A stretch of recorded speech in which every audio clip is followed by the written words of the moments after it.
As always, I'm just kind of in awe after these performances, these presentations, just so much amazing work in so many different areas. And so now it's your opportunity in the audience to ask any of the presenters who hasn't already fled to the airport any questions that you have about their projects or their life experience. Don't be shy. They agreed to do this.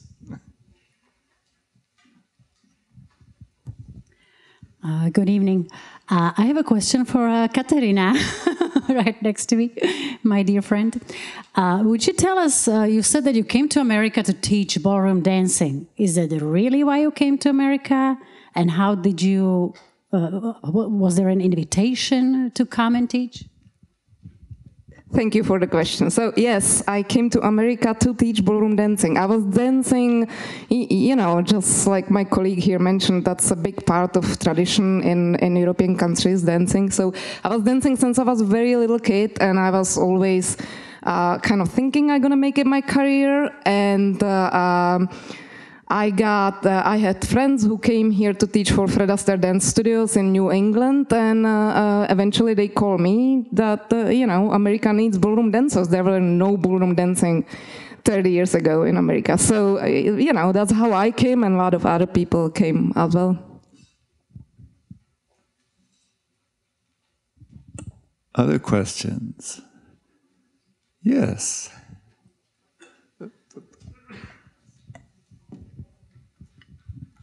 So good evening. I have a question for our other dancer. It's actually great. We had like two presenters about dancing, even though very different styles. So I was wondering if, like Roman, what do you find most challenging about teaching kids to dance? Because it seems to me it's really hard to make them do it, especially boys. There's always less boys than girls. How do you make like today's young kids like actually passionate about it and doing the practice? Because it's very hard. So do you have any tips there?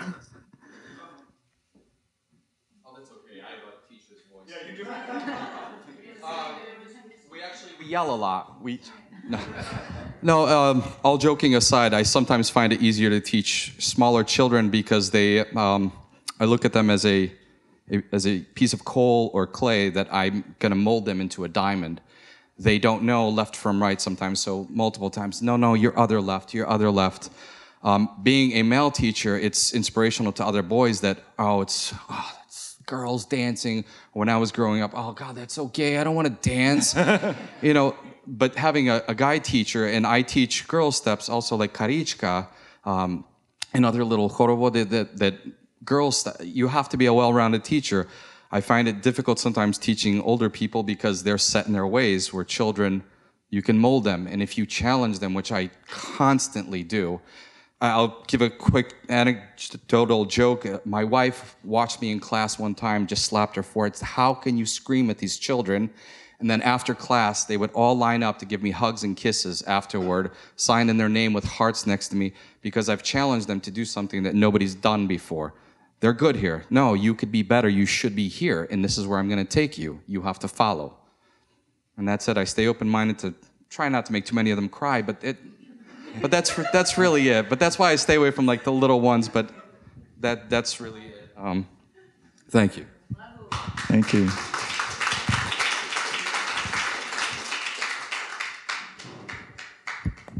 My question is for Mr. Michalik on your thoughts on collective consciousness, if you have any. Is it something you address or study?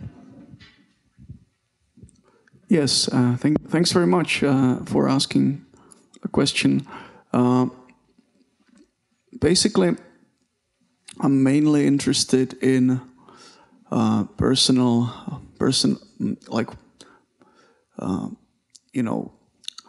sort of private consciousness, your own consciousness, each person's own consciousness, because I think it's difficult. Basically, the sort of consciousness I'm interested in is experience. It's what it's like for one person to have perceptions. But I am also interested in it's more where my interests are than where my research is, about what you call collective consciousness, and I see that as more as sort of that we first need to be conscious in this sense that I tried to describe. That's sort of fundamental or quite primitive in some sense. I think even animals, even some like the rabbits, like I pointed out, is conscious in that sense. But I think we humans, thanks to having language, I think we're able to sort of have collective consciousness in the sense of having like public knowledge of things, or sharing beliefs and aspirations and desires. So I would view that as something that's more sophisticated than what I was talking about, because it already requires language and conceptual thought that I think comes with language. But it's possible you had something else in mind. So I'm happy to maybe continue discussing it later. No one else has a question. Yeah. Actually, this question is for Otto. Because at the end, you just had to flip through the photos, and there was a photo of a very special hamburger, which won the prize. Can you tell us about it? Because it's incredible fusion of American and Slovak cuisine. Thank you. That is a very frustrating question, because I think my whole restaurant career will be defined by that hamburger, and that wasn't the intention. Yeah, so our first restaurant in Brooklyn in 2007 or so, we opened a place that was supposed to be farm-to-table comfort food, and that was an ambitious, I guess, mission at the moment, because the Slovak community expected us to do strictly Slovak food, and the hip South Park Slope community expected us to do PBR, $3 cheap beer and something really cool. But anyway, a request came in for us to do a hamburger. So I figured instead of doing a traditional hamburger, we were going to imprint a bit of our Slovak heritage upon the great American, staple. So we grilled a piece of really good beef, and we wrapped it in the langos dough. I don't know how many of you know what the langos is, and we deep fried it, and it was topped with cheese and homemade pickles and mustard and various things, and then we wrapped it, deep fried it, cut it in half, and it was quite amazing. And so people started to kind of come into the restaurant to try this thing, and eventually the Village Voice and the Food Network and everybody, we won the best burger in New York City, then the best burger in America, and it wasn't exactly intentional. So yes, but the hamburger, yes, thank you. I have a follow-up question, actually, for Otto. He didn't have chance to present himself as a musician. Tell us a little bit about your music background. Thank you. No, not much to it. I mean, but my angle was about, I did a few things here and there, and obviously the restaurants became my career, but I was in a rock band in the 1990s, and we played along the East Coast and all the venues in New York City, and it was a heavy rock band in which I played bass and sang, and it had European influences in terms of the melody and orchestration and this and that, so that was what I did in college and beyond. But thank you for asking me about my music. Well, I'm trying to lure him to do some number for us, but maybe he can connect with our other musician over there, who is a philosopher of consciousness, and let's connect them together, maybe later, right? I would like to actually invite you all at the end, maybe since it's Christmas time and we have a nice Christmas tree, so maybe we could all join in some kind of carol singing at the end. Okay, any questions? Any other questions? I have a question for Roman. I heard you say very convincingly a couple of Eastern European words for dance styles and dance steps. Are you more or less fluent in one of the languages of the region? Not necessarily fluent, but when I moved to Košice, I was working at the Ukrainian National Theater in Prešov, and there's many of the members there are from the Šarić County, and they speak in a very distinct dialect, which isn't always Slovak. So on top of having to learn Slovak, I had to learn very difficult dialectical words. So being submersed into the culture like 100%. And my parents were both immigrants. My sister and I, we were born here in the States, but I didn't learn English till I was about 6 or 7. So we always spoke our dialect at home, Rusinske. And my father was part of the Ukrainian Orthodox Church, so I was baptized there. That was my whole tie to the Ukrainian background and dancing, and having a language, one Slavic language, helped me learn the other ones easily, or more easy. Thank you. Thank you. Other questions for our presenters? Vera.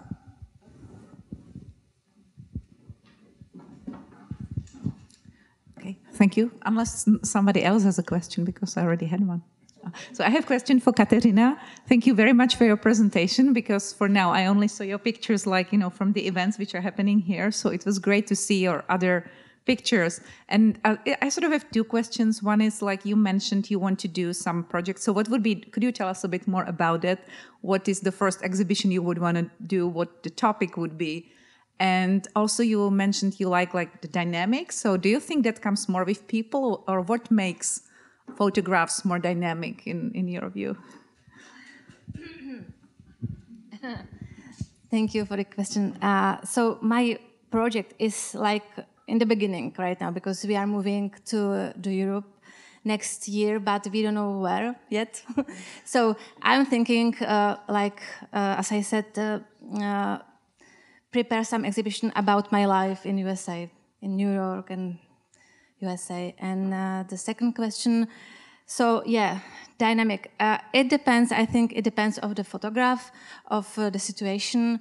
I like. So my goal is, if you see on my picture 1 second more than the others, that's it. So and it could be with the people. It could be with the I don't know, streets, everything. So, yeah.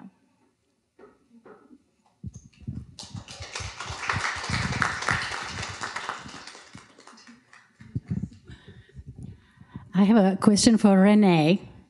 Hi, Renee, how are you? You remember me? Our sons went to a dance school together, or took some dance classes. Sons, that's right. I have a question for you, because our sons are getting into that age that you mentioned, how you traveled back and forth. My sons kind of do the same. I'm from Slovakia. Sometimes I send them by themselves. Sometimes I go with them. That must have been a crazy experience for you as an American boy to going to communism and sort of not really living in communism that much, I assume, because it's a different perspective. How did you feel? And you mentioned a little bit how it was hard to translate to your friends back home what you just experienced in Czechoslovakia, but how was that for you, this experience? Yeah, I think, I'll stand up, I think. For me, I think that's why I became a writer, trying to even come close to translating difficult experiences. Because I went at different ages, it was always a different kind of awareness of what is happening. I was thinking, I was there in 78, which was 1 year after Charter 77 was signed, but I wasn't thinking about that as an 8-year-old. But when I was a teenager, I was becoming more aware of it, In fact, I remember one time me and my uncle were in a tavern, and a man had sat down across from me, and my uncle started kicking me in the leg, and I didn't know why, And he pulled me aside, and he said that this man is, he called him a fiesel, right? Right? And he took me to the bathroom to tell me this, So I had these kinds of glimpses. Of course, I would listen to what people talked about, One of my uncle's friends, he was very interested in the underground and music, and he got me interested in it as well, like as a 17-year-old, I was really fortunate to see the Plastic People of the Universe perform here in New York at the Knitting Factory with Milan Hlafsa still, Later I saw them again at the Bohemian Beer Garden, but that was after Milan Hlafsa had passed away. Yeah, so those experiences were magical, surreal, but also very, to be quite honest, also quite painful, When my parents, actually they sent me alone the very first time when I was 8 years old, And when my parents picked me up at JFK, I could see they were so happy, that I had gone and that they saw me. I started crying. I said, I want to go back to Czechoslovakia. And I think that, must have hurt a little too. It was complicated. Like I would not be able to. Like I remember, just as an example, like when I was a teenager, there was this movie that was very popular that I'd seen in that summer. It's called Disco Przybieg, right? And I had the album, and I would play it in my Volkswagen Beetle, and my friends did not get it. Like what? They're like, "What are you listening to?" But you don't understand the feelings, right? And so that part of it was complicated, So yeah, thank you.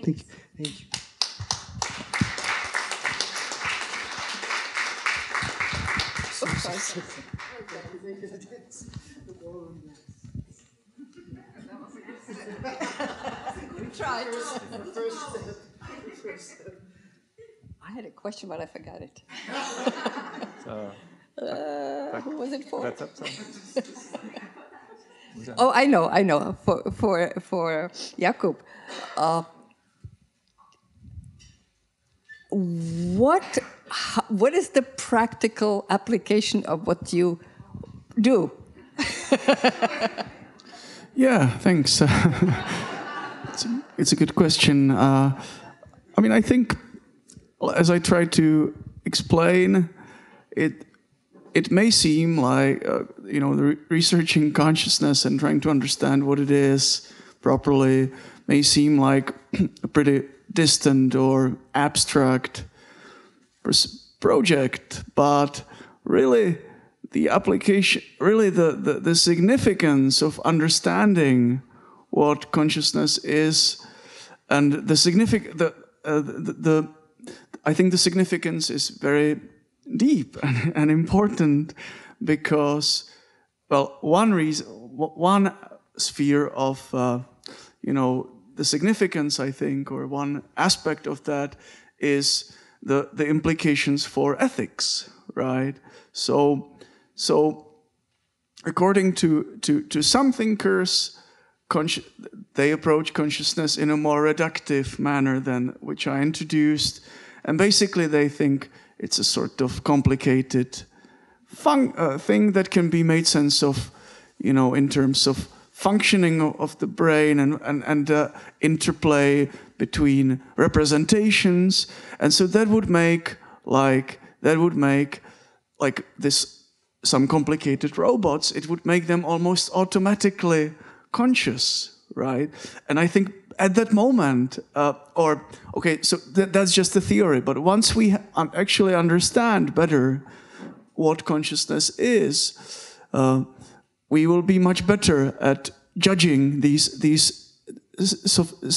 very sensitive issues, which actually people at Google and at other companies, nowadays they have sleepless nights about these things, because if it turned out that these softwares they're developing, that they can actually become conscious, like the Lambda, which I was talking about, which I briefly mentioned, then that really has deep impact on their work, because then they have to start thinking about what these are conscious creatures. They are ethical agents. They are now no more.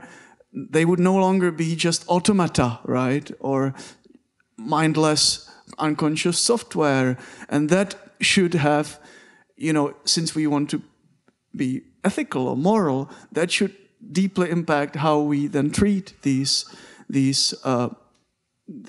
systems or these pieces of software, and I think the same goes for robots and animals. I think just recently there was, I think, and this is just a vague recollection, I think the UK government has made some encephalopods.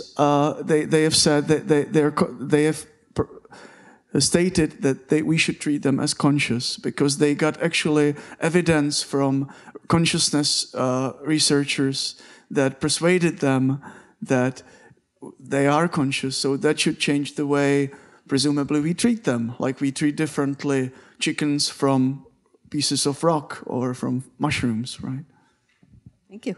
I believe that the next step will be plans. Yeah. Well, likewise, won't we have to decide how we're to treat them morally? Because if they can decide with their own consciousness, they have to be regulated. I mean, if it goes to that state. Because what if they decide they don't like their master and they want to take over Google, etc.? I mean, that's extreme, but in other words, it's not just about us rethinking ethically rethinking them.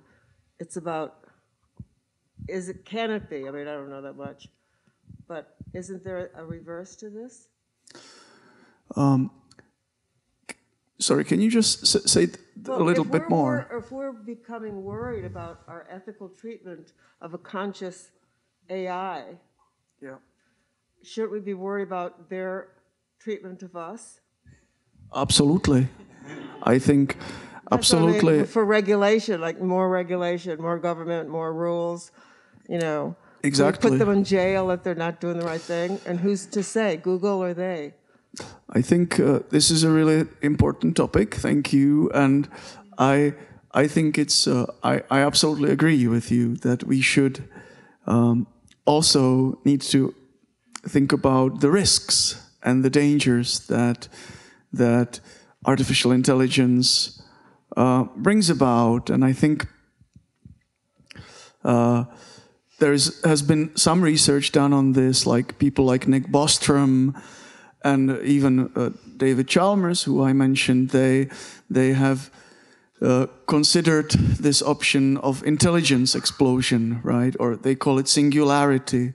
And this idea is that once we are able to produce machines that are more intelligent in some sense than we are, then they will be very quickly able to produce even more intelligent machines, and there will and those will be able to produce more intelligent machines. So a sort of intelligence explosions, which can be really, it sounds a bit far-fetched, I think, but it's actually can be quite worrisome in some sense, because God knows what those super intelligent machines would think about us, right?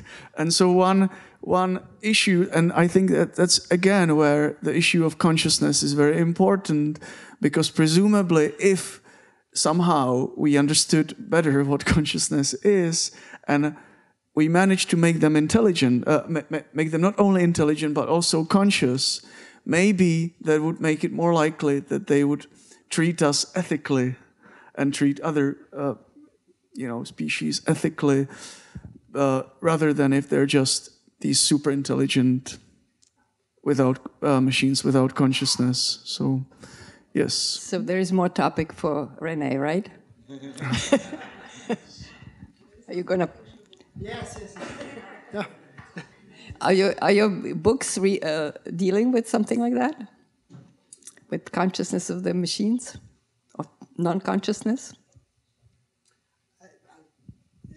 No, I am. Actually, a lot of writers, even in Prague, there's kind of a scene where they're calling them sort of like cybernetic writers, and there's kind of a interest in writing like machines. In fact, like where you're using the jargon of machines, and it kind of intersperses with our language. I mean, we do it all the time too. We're using those kind of jargon words, and there are some writers who are really pushing the limits of that, where it's the language is sometimes they create it on a machine and it's self-perpetuating. It's making itself, you know, and so even in literature it's a kind of an explosive area right now. Yeah.